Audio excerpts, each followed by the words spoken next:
Esto es Construyendo el debate. Gran parte de las mexicanas y los mexicanos estábamos. Política, periodismo, movimientos sociales,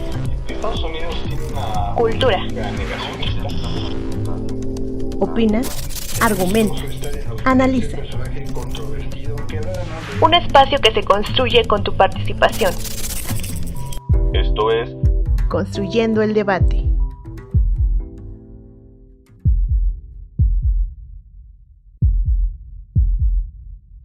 El conflicto entre Israel y Palestina está de nuevo en el centro del escenario internacional debido a los brutales ataques del sionismo. Han transcurrido 60 años desde que los sionistas, de forma unilateral, declararon el surgimiento del Estado israelí en tierras palestinas. Esta acción generó un conflicto prácticamente permanente entre estos pueblos, que derivó en distintas guerras a lo largo de la historia. Por un lado, los palestinos exigían, apoyándose en la comunidad internacional, la garantía de su soberanía y el respeto de su territorio. Por otro lado, los israelíes, echando mano de su superioridad militar, día a día ganaron más territorio, ocasionando millones de desplazamientos palestinos y otros problemas sociales. Desde entonces, actores de la comunidad internacional han intentado construir acuerdos de paz. Sin embargo, la búsqueda y consolidación de poder por parte de Israel y la negativa de regresar los territorios arrebatados a los palestinos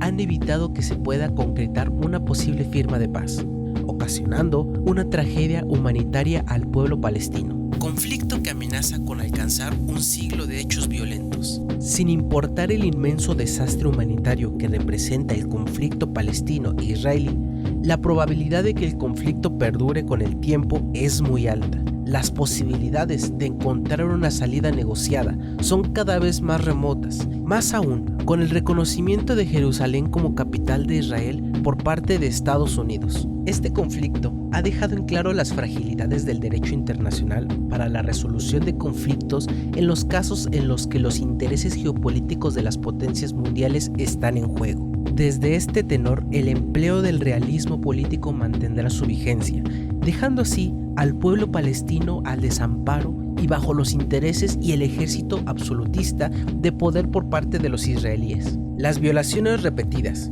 constantes e incluso permanentes a los derechos humanos de los ciudadanos palestinos también evidencian la falta de eficacia y la fortaleza de los organismos internacionales como instrumentos de garantía en los equilibrios de poder internacional, lo que refleja la imperante necesidad de transformar los sistemas institucionales de la ONU para generar equilibrios y alcanzar acuerdos de paz reales. Sin embargo, el pasado jueves 20 de mayo, la oficina del primer ministro de Israel, Benjamín Netanyahu, anunció que el Gabinete de Seguridad había decidido un alto al fuego unilateral, lo cual frenó las operaciones militares que el ejército de Israel había lanzado contra la Franja de Gaza. ¿Qué representa este alto al fuego para la historia de este conflicto? Con información de Omar Cortés, mi nombre es Yamil Sosa y estás escuchando Construyendo el Debate.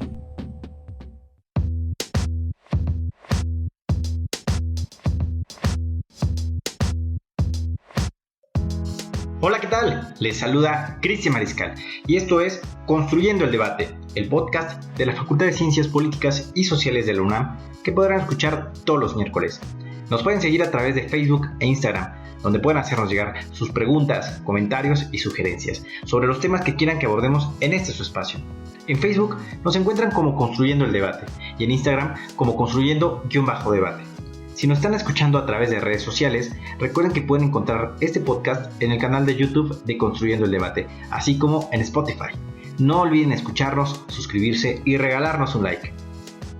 En este nuevo episodio hablaremos sobre el conflicto bélico entre Palestina e Israel. Y para ello tendremos a dos grandes académicos que ya nos han acompañado en episodios anteriores y comenzaremos esta entrevista con el doctor Moisés Garduño García sobre un tema que es bastante complejo de explicar, que tiene muchos antecedentes y que sobre todo ha causado tensión internacional durante varios años, precisamente siendo la ONU uno de los organismos que ha intentado mediar y diversos gobiernos de estados aledaños en esa región de Medio Oriente, y también desde luego pues un país que influye mucho, Estados Unidos, en la resolución de este conflicto. Pero doctor Moisés, gracias por estarnos acompañando. Podremos comenzar justamente esta entrevista preguntándole cuál es el contexto actual del conflicto Palestina-Israel. Bueno, lo primero que hay que decir es que se trata de una situación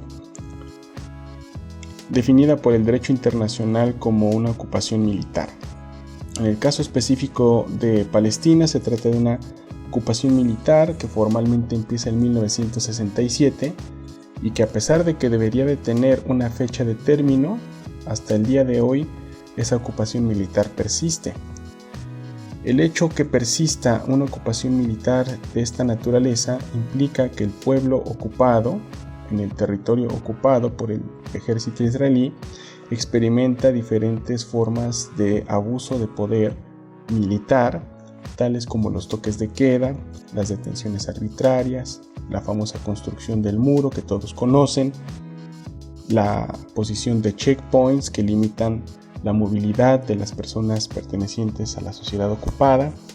entre otras como las demoliciones de casas y la que más ha llamado la atención internacional en los últimos días, pues el de las expulsiones o desalojos, ¿no? Y esto fue lo que tenemos como uno de los más recientes capítulos de estas consecuencias que ha dejado la ocupación militar israelí. Con respecto a lo que detonó la crisis, es al menos yo diría 3 o 4 provocaciones. La primera fue la decisión de evitar que palestinos se reunieran en Bab el-Alamut, la puerta de Damasco, en Jerusalén, a finales de abril, lo cual provocó una serie de protestas que finalmente pues obligaron a Israel a rescindir la orden. Pero la provocación que atrajo esta tensión internacional y la serie de protestas masivas en Jerusalén Oriental fue la expulsión de 70 personas pertenecientes a 4 familias que viven en este barrio de Sheikh Jarrah en Jerusalén Oriental, lo cual provocó pues una serie de manifestaciones más en la explanada de las mezquitas, la cual sí fue duramente reprimida por las fuerzas de seguridad israelíes. Ellas, por ejemplo, lanzaron gases lacrimógenos, balas de metal recubiertas de goma, provocando 200 heridos entre el 7 y el 9 de mayo. En 24 horas posteriores, lo que fue el 10 de mayo, habría una marcha por parte de diferentes colonos israelíes que iban a ir a Jerusalén para celebrar lo que ellos denominan el Día de Jerusalén, lo cual pues tenía toda la intención de ir a provocar a las personas palestinas que se daban cita en esta explanada como parte del mes del Ramadán, para manifestarse contra lo que estaba pasando en Jerusalén y en el barrio de Sheikh Jarrah. Esta fricción que hubo entre los colonos y los fieles palestinos pues llegó a que las fuerzas israelíes pues defendieran a los colonos y reprimieran nuevamente a los palestinos, dejando nuevamente 300 heridos. Esta situación provocó que la situación escalara hacia un llamamiento de Hamas, el movimiento de resistencia islámica, quien gobierna Gaza desde el año 2006,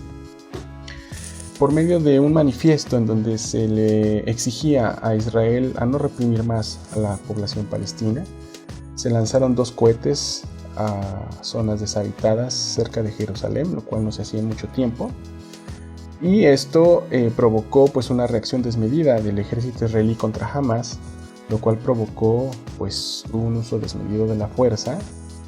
utilizando 160 aviones de guerra F-15 y F-35 contra Gaza, derribando torres donde la prensa internacional pues produce la información con la cual nosotros trabajamos, en la academia, en la prensa a nivel internacional, también pues atacando diferentes zonas residenciales. Hasta el día de hoy se tienen contabilizadas cerca de 90 complejos residenciales que fueron lastimados. Se mataron a 200 personas, miembros de familias enteras, y la proporción de víctimas, pues sí, también hubo víctimas israelíes, aunque la proporción pues es mayoritariamente palestina, de 20-1 aproximadamente. Esta es la situación que llamó la atención de la comunidad internacional por la violación de derechos humanos, por el lento desarrollo de los trabajos al interior del Consejo de Seguridad de Naciones Unidas. Se habló de 3 intentos de cese al fuego que fueron obstaculizados por la enviada de Estados Unidos al Consejo de Seguridad. Pues con lo cual, a pesar de que todo escaló desde el día 10-11 de mayo, en realidad pasaron 5 o 6 días en donde no había un llamamiento al cese al fuego, y fue hasta el día 11 que se consiguió el mismo, cuando ya todo esto en términos de crisis humanitaria pues había pasado, ¿no? Ese es básicamente el contexto que nosotros pudimos experimentar como lo que yo diría la manifestación más reciente de la ocupación militar israelí en la zona.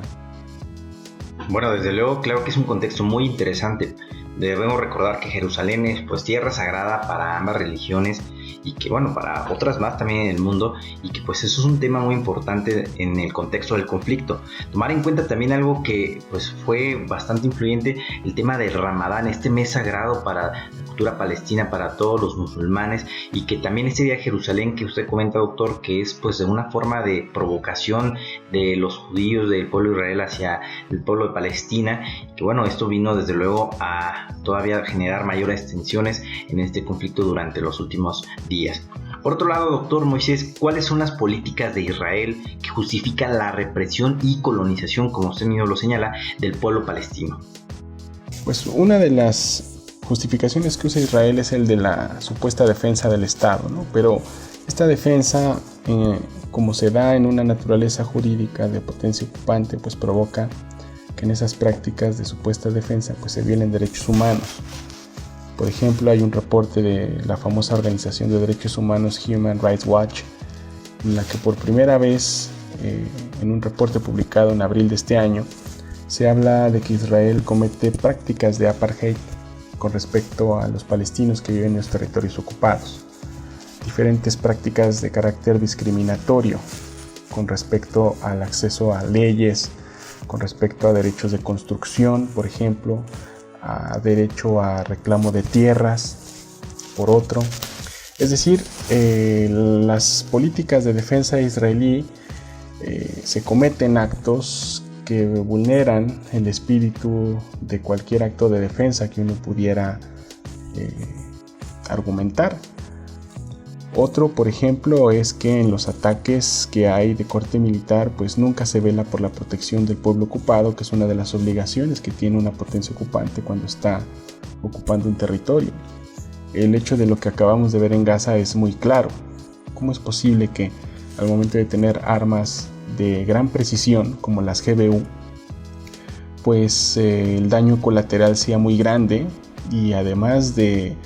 pues atacar a los comandantes de Hamas, como ellos argumentan, pues se hiera y en muchas otras ocasiones se asesine también a personas civiles que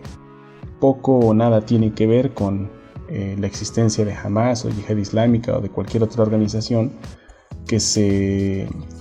enmarque o construya como una amenaza terrorista, como dice Israel, ¿no? En este sentido, sin meternos tanto al tema, pues hay que también reconocer que Hamas es parte de la sociedad palestina, que llegó ahí por unas elecciones celebradas en el año 2005, y que el hecho que no sea reconocida por Israel, por ejemplo, pues eso no le da derecho a Israel a hacer ataques desmedidos que pues terminen con la muerte de civiles, ¿no? Además hay que recordar que a lo largo de la historia Israel y Hamas han también colaborado y han tenido comunicación.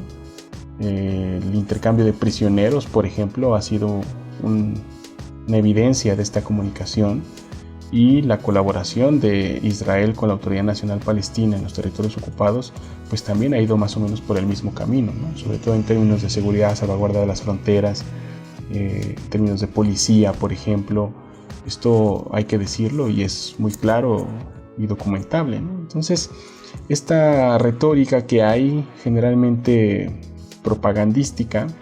del derecho de defensa y también lo que usan otros movimientos como una arma propagandística de discursos de odio, etc., pues es lo que realmente nos nubla de un análisis académico para llegar a acuerdos o algunas pistas que nos permitan entender cuáles serían los acuerdos para ir proponiendo una paz genuina,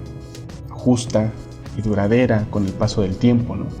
Esta sería una cuestión de reconocer por todas las partes que tendría primero que nada terminar con la ocupación militar. Eso es una parte fundamental.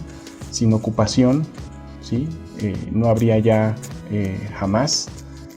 Sin ocupación tampoco habría Yihad Islámica ni cualquier otro grupo que se opusiera a los intereses de Israel. Es decir, mientras más se alimente la guerra y mientras más se alimente el complejo militar industrial estadounidense, que tiene unos nexos enormes con Israel y viceversa, pues vamos a ver a un Hamas fortalecido con el paso del tiempo, ¿no? Que es lo que hemos estado viendo y que es lo que no digo yo, sino lo dicen demócratas como Bernie Sanders, que en su último discurso pues también ha manifestado algo muy similar, ¿no? Entonces lo primero que hay que hacer es reconocer la naturaleza jurídica del conflicto, terminar con la ocupación, dar una fecha específica del fin de la ocupación y a partir de ahí pues entonces parar diferentes estrategias que han lastimado y mermado la paz a lo largo de muchos años, como la construcción de asentamientos de colonos israelíes en zonas donde viven palestinos, ¿sí? Y terminar, por ejemplo, con estas prácticas que limitan la movilidad de los propios palestinos, prácticas ilegales incluso como la propia construcción del muro, que en una opinión consultiva de la Corte Internacional de Justicia en el año 2004, por una votación de 14-1, la Corte decide que este muro es ilegal, no solamente por lo que representa simbólica y políticamente, sino porque además está construido en los territorios palestinos, con lo cual, bueno, pues eso también le da un elemento de mayor ilegalidad que puede ser también visto como un obstáculo para la paz, ¿no? Entonces son estas las cosas en las que yo considero que hay que poner atención. Bueno, desde luego es muy importante, como usted lo señala, este papel que desempeña pues el Estado ocupante en términos de derecho internacional precisamente, y que bueno, pues sí podemos también comentar que han sido desmedidas y sobre todo que la población civil es quien pues tristemente está sufriendo todos estos estragos de violencia, y también hablar de este gran problema que pues están sufriendo los niños, tanto israelíes como palestinos, que son las principales víctimas de este gran problema. Por otro lado, doctor Moisés, ¿cuál considera usted o cuál es la mirada y el papel de las generaciones más jóvenes, tanto israelíes como palestinas, en este conflicto? Bueno, con respecto a las generaciones más jóvenes, hay que decir que son las que están actualmente cambiando la narrativa del conflicto, En ambos lados estamos viendo algo inusual, que está cambiando la cuestión palestina-israelí de una manera contundente. Me refiero a que las nuevas generaciones pues están lanzando nuevos mensajes a esas viejas fórmulas que hemos visto que no han funcionado para resolver el conflicto y que están mostrando actualmente que ya la gente joven no quiere vivir en guetos, en el caso israelí, y que los palestinos, a través de teléfonos inteligentes, redes sociales, como lo han mostrado los famosos palestinos del 48 que viven también en Jerusalén, pues ya no están dispuestos a vivir en paradigmas de limitación, ¿no? Consideran que su dignidad y su libertad es más importante que el supuesto bienestar social que implica vivir en Jerusalén. Son vistos como residentes de segunda por colonos de política de derecha, incluso de extrema derecha. Y sin duda, pues los jóvenes se tratan en ambos lados, en Israel y Palestina, de una nueva fuerza política que pues, ha llegado para quedarse, ¿no? Y para entender los cambios que estamos viendo en los próximos años. En el caso de Israel hay mucha gente joven que ya no quiere servir al ejército. En Israel es obligatorio servir al ejército hasta que uno cumpla 51 años. Por eso en estos días que tuvimos esta crisis, Israel también advirtió la posibilidad de llamar a reservistas para unirse en caso de una operación terrestre que finalmente no se dio. Pero es una realidad que organizaciones como Jewish Voice for Peace ha dicho que muchos jóvenes incluso quieren escapar del país porque ya no quieren servir en el ejército, y no porque sean apátridas o estén descontentos con su identidad nacional, sino simplemente porque ya no quieren vivir en violencia y ya no quieren vivir en guetos amenazados todo el tiempo, ¿no? Entonces es una combinación de generaciones que estamos viendo en Israel. Algunos se dejan llevar más por discursos de extrema derecha y discursos de odio, que son los que generalmente causan el conflicto y la violencia, ¿no? Y lo mismo pasa con Palestina, ¿no? La gran mayoría son personas críticas, educadas, jóvenes que están tratando de terminar con la ocupación, que consideran pues una falta grave a su libertad, a su dignidad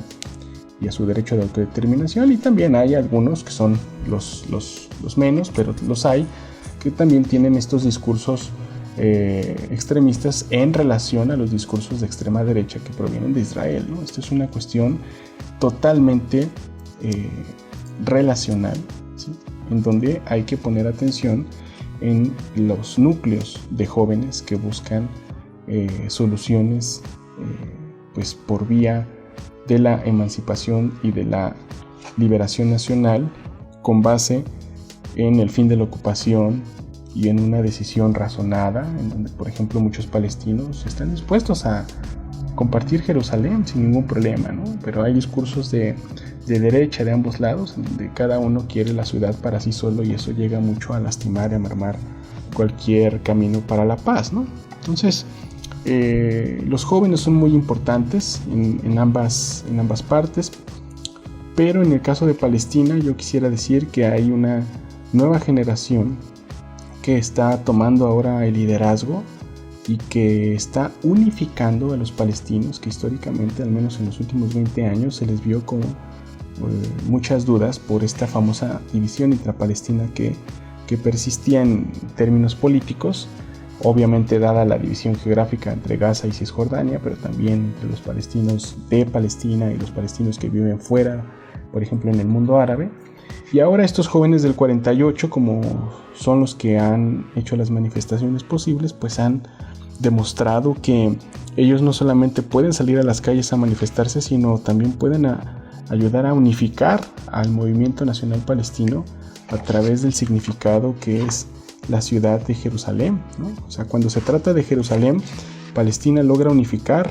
una defensa de su identidad nacional utilizando todos sus componentes, ¿no?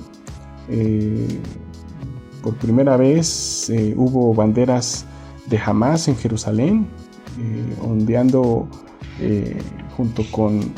coros de gente que agradecía la forma en la que se contuvo la intervención militar en Gaza, ¿no? La Autoridad Nacional Palestina pues también tuvo algunos problemas con respecto a la situación, porque empezaron a haber manifestaciones en todas las ciudades de Cisjordania, ¿no? En algo que no se había visto en mucho tiempo. Entonces es muy importante ver el papel de los jóvenes y cómo están liderando, sobre todo hacia una paz que sea genuina, que sea justa, pero sobre todo que trate de ver a las sociedades como algo que no se puede separar. Y tal vez nos estén enseñando que la solución de los dos estados sea solamente una imaginación proveniente de Occidente, y tal vez nos estén tratando de decir que la consecución de un estado libre, democrático y secular sea una opción en donde las sociedades de estos pueblos puedan vivir de una manera armónica, de una manera más justa, sobre todo sería esa la palabra más precisa, ¿no? De una manera más justa y equilibrada de lo que lo han hecho en los últimos 73 años. Vaya, realmente los jóvenes en estas generaciones están jugando un papel muy importante. También el papel de las redes sociales, hay que decirlo, y está influyendo bastante y que ha cambiado el contexto en este mundo del siglo XXI. Y es muy interesante lo que nos señala, doctor, respecto a cómo se ha cambiado también la percepción de este conflicto que ya tiene décadas, como lo hemos señalado. Por otro lado, a través del acuerdo de normalización de las relaciones entre Emiratos Árabes Unidos e Israel, ¿qué países y de qué manera apoyan incondicionalmente las acciones de Israel contra el pueblo palestino, doctor? No, mire, el acuerdo de normalización que hay entre Emiratos e Israel, pero también la normalización que se ha empezado a dar entre Marruecos, Israel, Bahrein y Sudán, responde a una política de despolitización de la situación palestina, impulsada por Israel y por poderes económicos interesados en hacer de Palestina una proyección de lo que hay en Tel Aviv, ¿sí? Es decir, una serie de intereses políticos económicos a favor del modelo de Israel, ¿no? Y esto básicamente pasa por las élites de estos 4 países que acabo de mencionar, ¿no? De acuerdo con la última encuesta del Instituto de Estudios Estratégicos de Qatar, pues cerca del 79% de la sociedad árabe en toda la región sigue apoyando la cuestión palestina y sigue siendo muy solidaria, ¿no? Ahora, con el conflicto acabamos de ver una serie de manifestaciones a nivel transnacional sumamente multitudinarias a favor de la causa palestina, que ahora se ha convertido pues en una causa global, ¿no? Vimos lo que pasó en Nueva York, palestinos también manifestándose contra fuerzas del orden de la policía de la ciudad. Pues obviamente esto es una proyección de lo que está pasando en Palestina, en todo el mundo, ¿no? No solamente fue Nueva York, sino también fue grandes ciudades del mundo árabe, con todo y la pandemia, ¿no? La normalización responde a un intento de despolitizar, haciéndonos pensar que la situación de Palestina se puede resolver con dinero y con una especie de compensación económica por todo lo que se ha perdido en términos territoriales, dando a Palestina un territorio mínimo en comparación con el que se reclama en los famosos acuerdos de las fronteras del 67 y limitando una capital a un barrio determinado de Jerusalén, que no es la Jerusalén oriental como se estipula en los mismos acuerdos, ¿no? Entonces, esto se pensó así con una serie de intereses de los países del Golfo, donde a pesar de que no está Arabia Saudita de manera explícita, lo estuvo en términos paralelos con el reino de Bahrein, con Sudán, con Marruecos y con Emiratos Árabes. Y esto pues también tiene toda la intención de dinamizar las economías de estos países con Israel, sobre todo después de la pandemia, en términos particularmente relacionados con el turismo y con una serie de proyectos en un futuro que hay entre el reino de Arabia Saudí, Israel, Egipto, por ejemplo, con la construcción de la famosa ciudad Neom, que es una ciudad, como le han dicho, el Dubái 2.0, que es todo un proyecto de infraestructura que trata de hacer del turismo el motor principal de la economía de estos países para dejar de depender del petróleo en los próximos años, ¿no? Pues es un ejemplo de lo que hay detrás de los negocios de este acuerdo, donde se usa la cuestión palestina como como una palanca para hacer esto posible y tratar de hacer un discurso que después de estos proyectos se supone que vendrá la paz, ¿no? Pero merma el derecho de autodeterminación y todos los esfuerzos hechos por Naciones Unidas en la historia para llegar a una paz distinta. Desde luego, un conflicto ya histórico, como hemos reiterado, en el cual pues, han intervenido diversas organizaciones internacionales, desde luego los estados que son vecinos en esta región y que bueno, pues es compleja la relación entre cada uno de ellos, sobre todo por una identidad cultural, también religiosa, hay que comentarlo, que bueno, pues todo esto influye en ese conflicto armado. Doctor, con respecto a la política interna de la Autoridad Nacional Palestina, la ANP, ¿por qué el gobierno de Mohammad Abbas no ha tenido una transición política?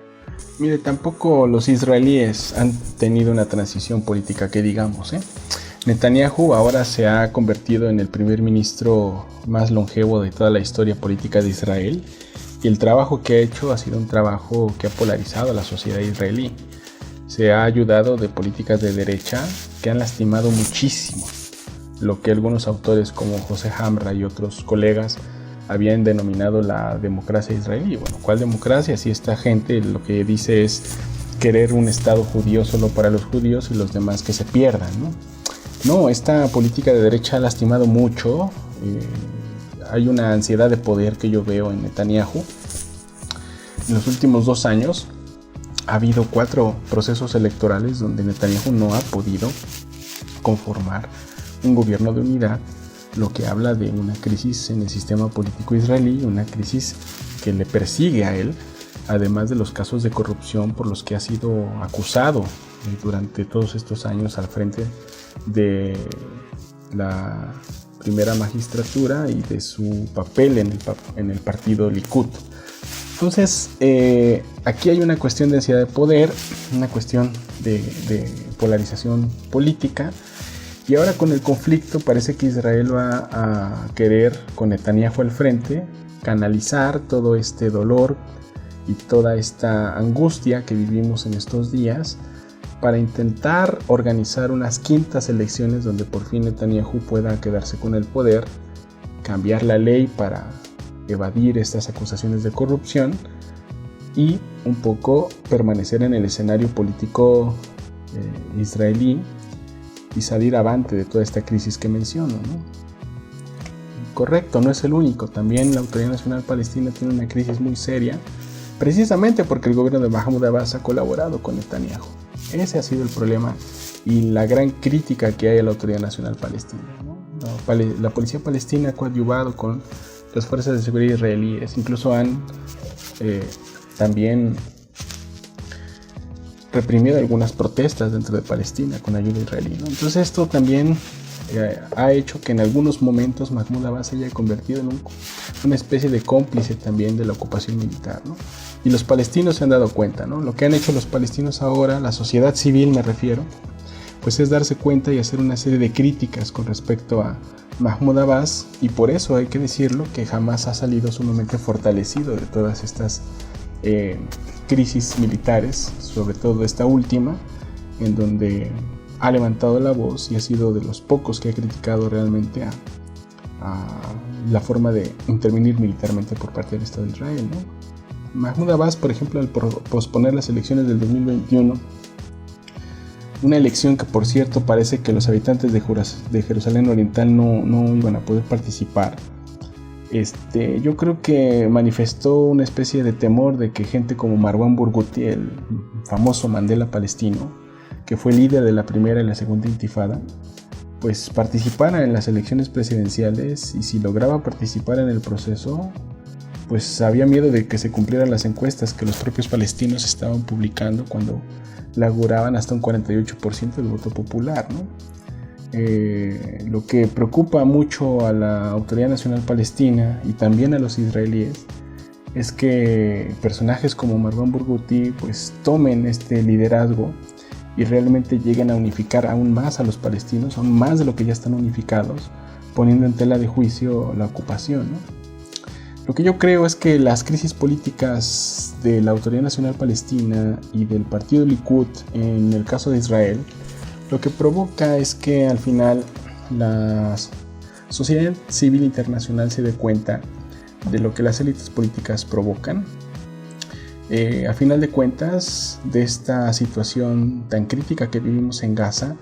lo que podemos sacar es que Israel pues, ha salido sumamente lastimado en términos de imagen pública a nivel internacional. Las narrativas en las redes sociales fueron avasalladoras, a pesar de los intentos de censura que algunas personas y periodistas anunciaron en los días más críticos de la intervención. Pudimos observar, por ejemplo, la forma en la que se derribó la Torre de Al-Jalaa. Eso fue un claro mensaje a la prensa internacional, a Al Jazeera, a Associated Press. Se avisó que se iba a derribar la torre desde donde también transmitía la prensa iraní. O sea, una serie de cosas que los televidentes y la sociedad civil internacional pues, se da cuenta en otras partes del mundo, porque lo relaciona con las causas y las formas de opresión y represión que ven en sus barrios, en sus ciudades, en plena pandemia, ¿no? Entonces la imagen pública de Israel salió sumamente lastimada con esta última intervención en Gaza. Y número 2, lo que sí podemos decir es que a pesar de que la Autoridad Nacional Palestina está débil por esta crisis que tiene Mahmoud Abbas al haber detenido las elecciones de abril, pues la sociedad civil palestina está sumamente visibilizada, está más fuerte que nunca, está unificada, y esta unidad nacional que han alcanzado ha hecho que gente de Jerusalén, Gaza y Cisjordania se conecte con los y las palestinas que viven fuera de Palestina, en Chile, en Egipto, en Líbano, en Jordania, y se cree toda una narrativa que desmonta la idea de que la causa palestina ya no era importante para el mundo árabe y para la paz de la región, como se decía hace unos 3-5 años, ¿no? Es todo lo contrario, está más viva que nunca y además es el corazón de lo que se necesita para traer paz a la región, porque sin paz entre Palestina e Israel no habrá paz en el Medio Oriente, al menos de una manera genuina, y viceversa, ¿no? Un Medio Oriente que siga arrastrando la situación en Palestina e Israel nunca será una región mucho más desarrollada y mucho más armónica a la que aspira mucha gente dentro y fuera de este conflicto, ¿no? Es necesario subrayar que las lecciones de esta crisis que acabamos de experimentar, pues dadas estas lecciones no habrá lugar para una paz genuina en Palestina ni para una ciudad unificada y tan cosmopolita como lo es Jerusalén, a la que aspiran israelíes y palestinos, excepto a través de la construcción de un Estado libre, democrático y secular que garantice derechos y deberes para todos sus habitantes, ¿no? Yo creo que ahorita lo que estamos viendo es la construcción de una nueva cultura política que puede estarse construyendo en estos momentos si se sabe leer el descontento político prevalecente en las sociedades, tanto palestina como israelí, a pesar de la violencia que los movimientos de derecha generan y que son los que más pululan en los medios de comunicación y en la propaganda, porque al final de cuentas es la violencia y el odio es lo que más vende, ¿no? Yo creo que una vez más el Medio Oriente está proyectando una notable agitación política, donde la cuestión palestina, insisto, se ha vuelto a poner en el centro del debate, y mientras no se resuelva, no se resolverán otros problemas en la región. Qué buenos y atinados comentarios en esta primera parte de este episodio tan interesante con un tema tan polémico, y también entonces darle la bienvenida de nueva cuenta, construyendo el debate, a la maestra Marcela Álvarez Pérez. Bienvenida de nueva cuenta, maestra Marcela. Maestra Marcela, me gustaría consultarle hasta dónde han llegado los abusos del ejército israelí contra las comunidades palestinas. A través de las Fuerzas Armadas, el gobierno israelí lleva décadas imponiendo una discriminación institucionalizada contra los palestinos que viven bajo su dominio tanto en Israel como en los territorios palestinos ocupados, es decir, Gaza y Cisjordania. ¿A qué nos referimos con una discriminación institucionalizada? Básicamente a un estado de apartheid o de segregación.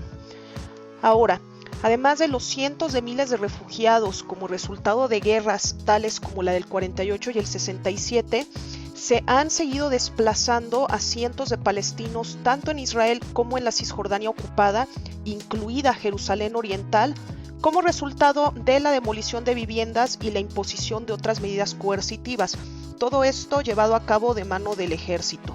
Las fuerzas israelíes hacen un uso excesivo de la fuerza durante las actividades de aplicación de la ley en Israel y en los territorios palestinos, resultando en el asesinato ilegal de cientos de palestinos que no representaban una amenaza inminente para la vida en el momento en el que fueron asesinados por las fuerzas de defensa israelíes, incluyendo mujeres y niños. Israel además mantiene el bloqueo ilegal en la Franja de Gaza, sometiendo a sus residentes a castigos colectivos, lo cual va en contra del derecho internacional, y esto ha profundizado la crisis humanitaria. Hay altos niveles de desempleo y hay una crisis económica muy fuerte, sobre todo en Gaza, pero también en Cisjordania. Ahora, el gobierno israelí también restringe la libertad de circulación de los palestinos en todos los territorios ocupados, a través de puestos de control y barricadas que afectan sus trabajos, asistencia a la escuela, actividades de la vida diaria en general, el que puedan ir a las zonas agrícolas, etc. Otra forma de abuso es el mantenimiento de la ley de emergencia, es decir, una ley marcial o la idea de que se vive en guerra constante, y eso es parte de lo que justifica desde la perspectiva israelí que las autoridades no solamente detengan arbitrariamente a miles de palestinos, sino que además los mantienen en detención administrativa sin cargos ni juicio. Estas detenciones administrativas además pueden ir siendo refrendadas, lo cual implica que muchos palestinos pueden pasar incluso años en prisión sin que se les haya establecido un juicio ni que se les esté acusando formalmente de algo. Ahora, en el caso de los que sí son enjuiciados, va a ser a través de cortes militares, en donde también sufren otra serie de abusos, como no tener fácil acceso a un abogado. Los abogados a fuerzas tienen que ser israelíes, se les obliga a firmar declaraciones en hebreo sin la ayuda de un traductor. A los niños, por ejemplo, no se les da la oportunidad de que tengan no solo un abogado presente, sino también a sus padres, lo cual también es en violación del derecho internacional. Existen innumerables casos de tortura, además de otros malos tratos a los detenidos, incluyendo a los niños, los cuales se cometen con total impunidad. Además, es usual que el ejército y la policía respalden a los colonos israelíes cuando ellos cometen ataques en contra de los palestinos, y en estos casos no hay acusaciones o juicios formales en su contra a pesar de que haya evidencia. Todos estos y otros abusos han sido documentados por organizaciones de derechos humanos, tales como B'Tselem, que es una organización israelí, además de organizaciones internacionales como Human Rights Watch, Amnistía Internacional y la Oficina de Naciones Unidas para la Coordinación de Asuntos Humanitarios. Amnistía Internacional, por ejemplo, ya ha declarado que los ataques aéreos de Israel en contra de edificios residenciales podrían constituir crímenes de guerra, y Human Rights Watch recientemente, siguiendo el ejemplo de B'Tselem, ha por fin reconocido que lo que se vive dentro del Estado de Israel es un estado de apartheid. Claro, pues preocupante es y siempre deberá ser cualquier muestra de violencia en cualquier región del mundo, sobre todo cuando hay población civil que está sufriendo los estragos, esto de cualquiera de los bandos, y pues buscar siempre la solución del conflicto que no cobre más vidas humanas. Y por otro lado, maestra Marcela, ¿qué papel tiene Hamas en este conflicto y por qué es un actor clave? A pesar de que el gobierno israelí trata de justificar los sangrientos ataques contra los palestinos por la presencia de Hamas y sus agresiones contra objetivos israelíes, a veces a través del uso de tácticas terroristas y ataques suicidas, la realidad es que la violencia israelí contra los palestinos precede por 40 años la creación de Hamas como movimiento de resistencia. Es decir, no se le puede culpar a Hamas por lo que hace Israel, no se pueden justificar estas acciones diciendo que son como respuesta a Hamas o como una forma de defensa,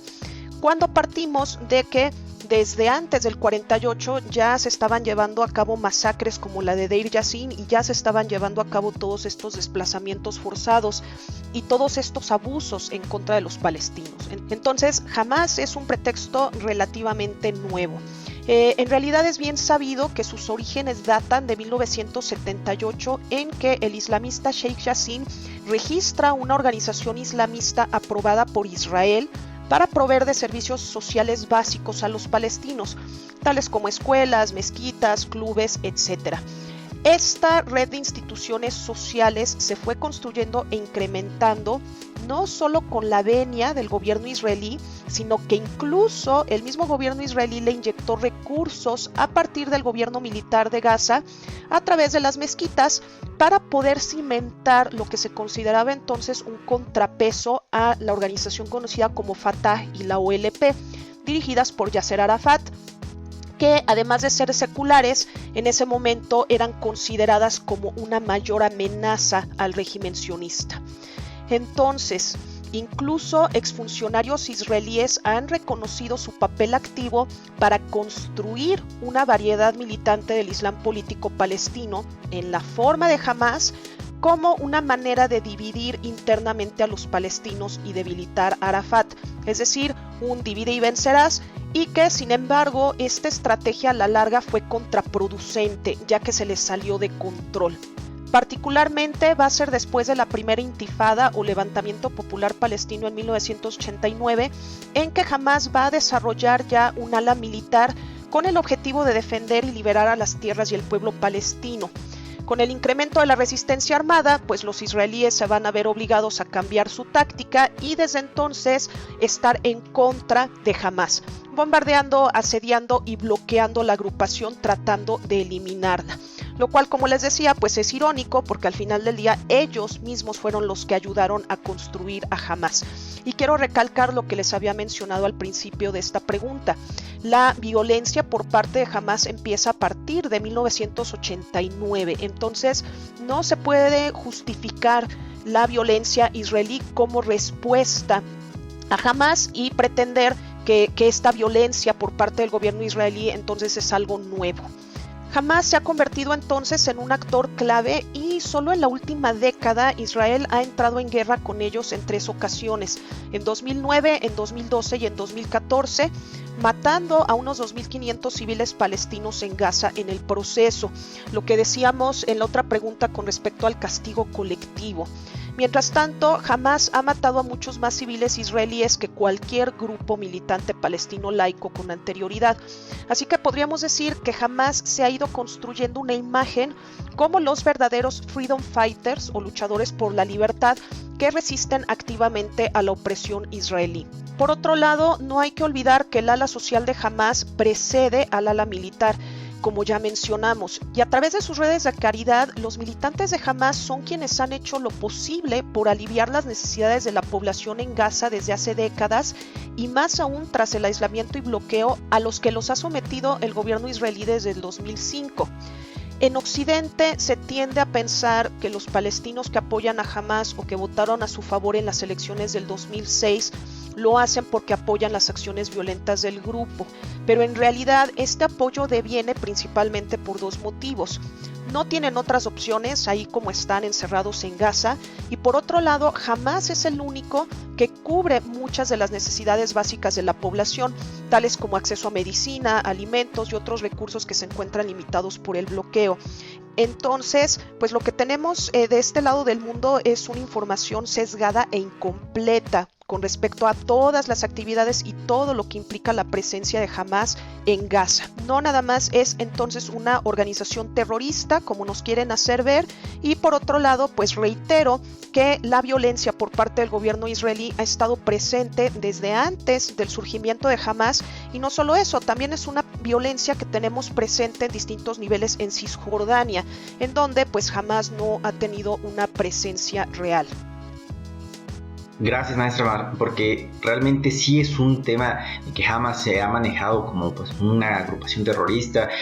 para otros es un movimiento legítimo y bueno, esto ha complicado también pues muchas veces las negociaciones entre pues los mismos estados que están involucrados en este conflicto. Por otro lado, maestra Marcela, ¿qué posibilidades existen que Hamás logre imponerse electoralmente en Cisjordania en este nuevo contexto? Debido a las condiciones actuales, hay muy poca información fidedigna con respecto a las preferencias electorales de los palestinos, pero pareciera ser que a pesar del desencanto con Fatah, sigue teniendo la mayoría del respaldo en Cisjordania.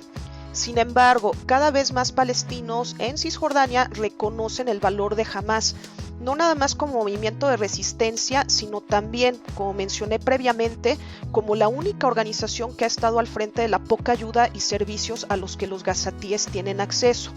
Esto le ha dado a Hamás prestigio entre la población palestina en general.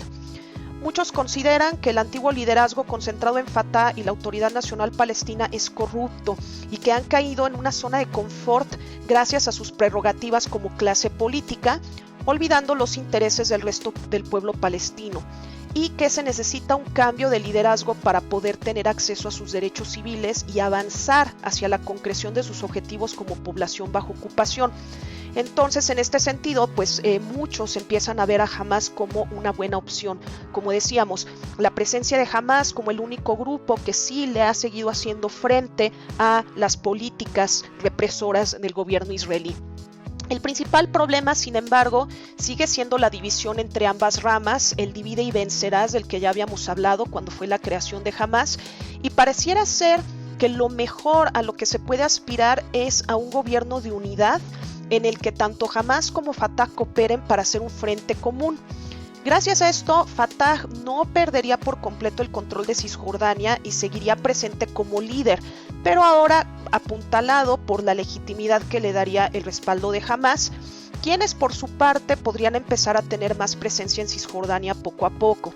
Ahora, en dado caso, primero tienen que celebrarse las elecciones, lo cual ya es de por sí difícil, dadas las condiciones actuales y la posible negativa del gobierno israelí. Pero sea como sea, jamás serían quienes están explotando más la situación y tienen más que ganar, ya sea que se celebren o no dichas elecciones. Gracias, maestra, por su respuesta, muy interesante desde luego. Y bueno, continuando con esta entrevista, a partir del reciente conflicto entre Israel y Palestina, ¿cuáles son las cifras actuales de pérdidas humanas y también de heridos tanto en Israel como en Palestina? Pues de acuerdo con la Agencia de Ayuda de la ONU, más de 52,000 palestinos han sido desplazados por los ataques aéreos israelíes y han buscado refugio en 58 escuelas administradas por la ONU, debido a que se destruyeron o dañaron gravemente casi 450 edificios en la Franja de Gaza, la mayoría de ellos residenciales, incluidos 6 hospitales, 9 centros de atención primaria de salud, así como una planta desalinizadora que es vital porque ha afectado al acceso de agua potable de unas 250,000 personas. Existe una grave escasez de suministros médicos, esto aumenta el riesgo de enfermedades transmitidas por el agua y también la propagación del COVID-19 debido al hacinamiento que estamos viendo de todas estas personas desplazadas en las escuelas. Los ataques con misiles israelíes en la franja por tierra, aire y mar provocaron la muerte de 248 civiles palestinos, incluyendo 65 niños, 39 mujeres y 17 ancianos, y han dejado a más de 1,900 civiles palestinos heridos, de los cuales 90 están clasificados como extremadamente graves. Entre los lesionados, según el Ministerio de Salud palestino, hay 560 niños, 380 mujeres y 91 ancianos. Además, 68 escuelas, instalaciones de salud y una clínica de atención primaria resultaron grave y parcialmente dañadas por los fuertes bombardeos, mientras que 490 instalaciones agrícolas, incluidas granjas de animales, piscinas agrícolas, pozos y redes de riego, resultaron dañadas, lo cual afecta evidentemente las posibilidades de alimentación de todas estas personas que por sí ya son limitadas. En cuanto a los daños económicos, el ejército de ocupación israelí bombardeó más de 300 instalaciones económicas, industriales y comerciales, demolió por completo 7 fábricas y dañó más de 60 instalaciones turísticas. Y en el sector de energía, 31 transformadores de energía en Gaza resultaron dañados por los ataques y se cortaron nuevas líneas principales, en un territorio en donde de por sí la población cuenta con entre 4 y 8 horas de electricidad al día. En Cisjordania murieron 26 civiles y más de 500 resultaron heridos, mientras que en Jerusalén Este hay más de 1,000 heridos y 23 manifestantes han sido arrestados hasta el momento. Por parte de Israel hubo 12 civiles muertos, 114 heridos, un soldado muerto y 5 soldados heridos, lo cual pues es otra muestra de la desproporcionalidad de los ataques por parte del gobierno de Israel. Sí, pues como decía, es muy triste esta situación de algo histórico que lamentablemente no se le ha visto una forma de resolver el conflicto, pero que esperamos que se pueda resolver, sobre todo para ya no seguir perdiendo más víctimas, más vidas humanas, que pues esto afecta a cualquiera de los estados que están involucrados. Por otro lado, hay un tema que se escucha bastante, pero que no muchos logramos entender del todo. Doctora, maestra Marcela, me gustaría consultarle respecto a este tema, ¿qué es el sionismo y cómo esta ideología es la clave para entender la política colonialista de Israel? Hay que empezar por recalcar que el sionismo no es judaísmo, es decir, no tiene que ver realmente con la religión que profesan los judíos, sino que es una ideología y un movimiento político nacionalista surgido en el siglo XIX a partir de las ideas de intelectuales seculares judíos que buscaban poner un fin al antisemitismo y persecución que experimentaban los judíos de Europa a través del establecimiento de un Estado propio.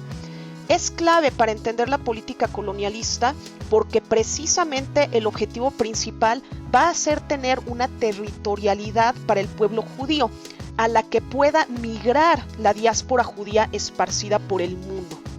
Entonces, estamos hablando de un Estado que desde su fundación intelectual está pensado para ser excluyente, cimentado en el poderío y control del gobierno, territorio y la vida pública de los judíos por encima de cualquier otro pueblo, y que además estos judíos se entiende que van a ser inmigrantes, es decir, no son originarios de esta tierra como tal. Maestra Marcela Álvarez, gracias por sus grandes respuestas. Desde luego esto nos aporta muchos conocimientos para poder entender de mejor manera todo el contexto de este conflicto armado y que nos gustaría también poder ahondar en diferentes temas para buscar soluciones a este problema que ya pues ha cobrado bastantes vidas, como lo hemos platicado, sobre todo pues que se mantiene latente en Medio Oriente. Y pues agradeciéndole también su participación en este episodio de nueva cuenta en Construyendo el Debate, no sin antes también poderle consultar, antes de despedirnos, pues lo mismo que sucedió hace unos días. El pasado jueves 20 de mayo, la oficina del primer ministro de Israel, Benjamín Netanyahu, anunció que el gabinete de seguridad había decidido un alto al fuego unilateral, lo cual frenó las operaciones militares que el ejército de Israel había lanzado contra la franja de Gaza. ¿Usted qué papel considera que juega Egipto en esta propuesta de tregua como un país mediador y qué podemos esperar de este alto al fuego? Egipto lo que busca realmente es tener una mayor influencia regional presentándose como mediador. No es que le interese de verdad la causa palestina, como ya se ha visto en otras ocasiones. Lo que está haciendo es más bien aprovechar su posición geográfica justo en las fronteras de Israel y Gaza y su capacidad para negociar con ambas partes. Por un lado con Hamas, pues precisamente por ser árabes y por ser mayoritariamente musulmanes, pero por el otro con Israel por haber sido el primer estado de la región en haber reconocido formalmente a su gobierno desde 1979. Sin embargo, hay que tener en mente que Al-Sisi tiene su propia agenda y pareciera ser que más bien lo que quiere es aprovechar esta situación para mejorar su relación con el nuevo presidente de los Estados Unidos, Biden, que ha cuestionado la violación de derechos humanos en Egipto. Entonces, más bien podríamos decir que Egipto ve la oportunidad en esta crisis de presentarse como salvador al mediar este cese al fuego y ponerle fin, aunque sea momentáneamente, a la violencia que estábamos viendo estos últimos días. Sin embargo, en cuanto al alto al fuego, lamentablemente lo único que se detiene son los ataques israelíes sobre Gaza y en consecuencia los contraataques por parte de Hamas sobre territorio israelí. Sin embargo, esto no detiene la situación de apartheid y los abusos bajo los que viven los palestinos, ni se detienen las detenciones arbitrarias, ni los desplazamientos forzados, que son los que iniciaron realmente la crisis actual. De hecho, ha seguido habiendo ataques por parte de colonos israelíes. Después del cese al fuego, nuevamente el ejército israelí irrumpió en la mezquita de Al-Aqsa. Entonces, pues podemos decir que para la población palestina la situación de raíz no cambia y el alto al fuego en realidad no arregla nada. Ahorita más bien lo que tiene que hacer la comunidad internacional es aprovechar el momentum generado gracias a las redes sociales y a cómo se compartía todo lo que están atravesando los palestinos para presionar al régimen israelí y que se empiecen a respetar los derechos humanos y civiles de los palestinos, tanto dentro de Israel como en Gaza y Cisjordania. Y bueno, amigas y amigos, es así como llegamos al final de este episodio que fue tan ilustrador, tan interesante, que nos puede aclarar muchas dudas acerca de este conflicto en Medio Oriente, un conflicto bélico, un conflicto histórico entre Palestina e Israel y que pues tristemente ya lleva varias décadas, pero que de alguna forma esperamos que llegue a buen puerto, que nos toque ver como generación la solución de este problema y que sobre todo pueda sustentar en derecho y que también pueda resolver la crisis humanitaria que está pasando en esta región. Por nuestra parte, gracias por habernos escuchado. Recuerden que nos pueden seguir vía Facebook como Construyendo el Debate, también en Instagram como Construyendo_Debate, y que además pueden escuchar los episodios pasados en nuestro canal de YouTube y en Spotify. Si les gustó este programa, regálenos un like, compártenos con tus amigas y amigos y no olvides dejarnos un comentario. Este podcast es producido por la Coordinación de Extensión Universitaria de la Facultad de Ciencias Políticas y Sociales de la UNAM, a cargo de la maestra María Auxiliadora Sánchez Fernández. Coordinación de producción, Carlos Corrés Cajadillo. Asistente de producción, Jessica Martínez Barrios. En la producción de cápsulas informativas, Valeria Hernández y Yamil Sosa. Se despide de ustedes su amigo Cristian Mariscal. Hasta el próximo episodio.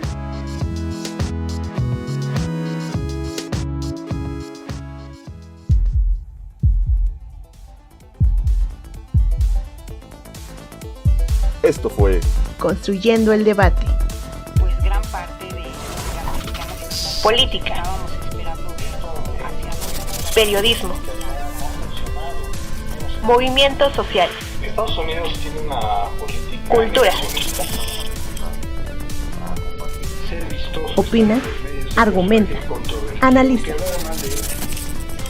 Un espacio que se construye con tu participación. Esto fue Construyendo el debate.